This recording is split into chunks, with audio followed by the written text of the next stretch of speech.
The Gospel of Matthew, chapter 8. Jesus heals a man with leprosy. Large crowds followed Jesus as he came down the mountainside.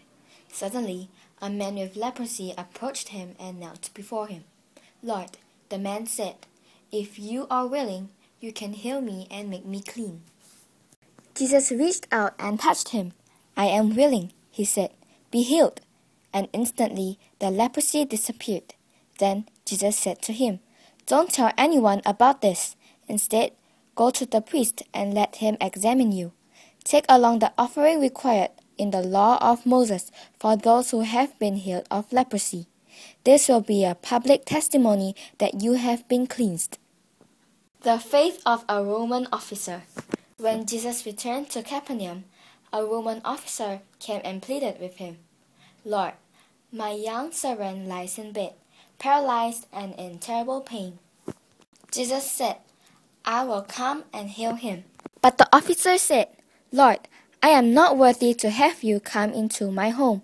Just say the word from where you are, and my servant will be healed. I know this because I am under the authority of my superior officers, and I have authority over my soldiers. I only need to say go, and they go, or come, and they come. And if I say to my slaves, do this, they do it." When Jesus heard this, he was amazed. Turning to those who were following him, he said, "I tell you the truth, I haven't seen faith like this in all Israel.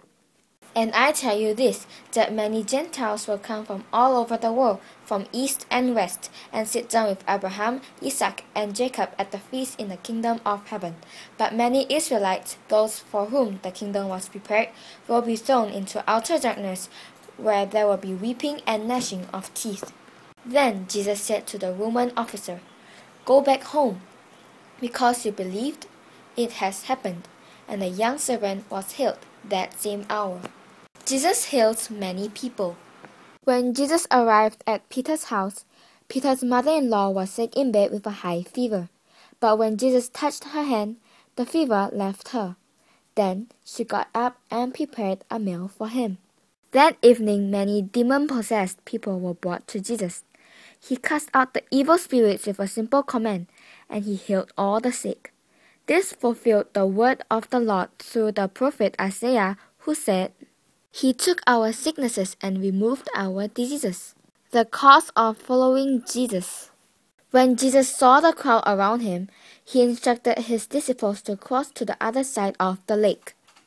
Then one of the teachers of religious law said to him, "Teacher, I will follow you wherever you go."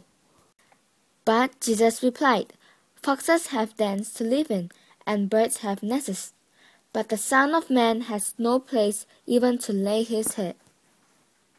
Another of his disciples said, "Lord, first let me return home and bury my father."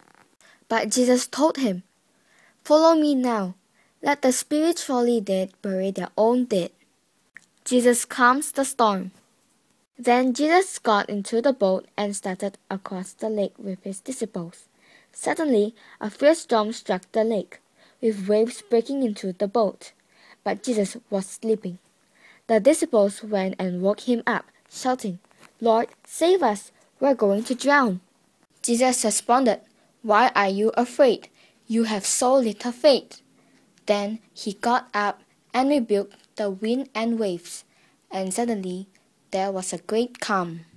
The disciples were amazed. "Who is this man?" they asked. "Even the winds and waves obey him." Jesus heals 2 demon-possessed men. When Jesus arrived on the other side of the lake, in the region of the Gadarenes, 2 men who were possessed by demons met him. They lived in the cemetery and were so violent that no one could go through that area. They began screaming at him, "Why are you interfering with us, Son of God? Have you come here to torture us before God's appointed time?" There happened to be a large herd of pigs feeding in the distance, so the demons begged, "If you cast us out, send us into that herd of pigs." "All right, go," Jesus commanded them. So the demons came out of the men and entered the pigs, and the whole herd plunged down the steep hillside into the lake and drowned in the water. The herdsmen fled to the nearby town, telling everyone what happened to the demon-possessed men. Then the entire town came out to meet Jesus, but they begged him to go away and leave them alone.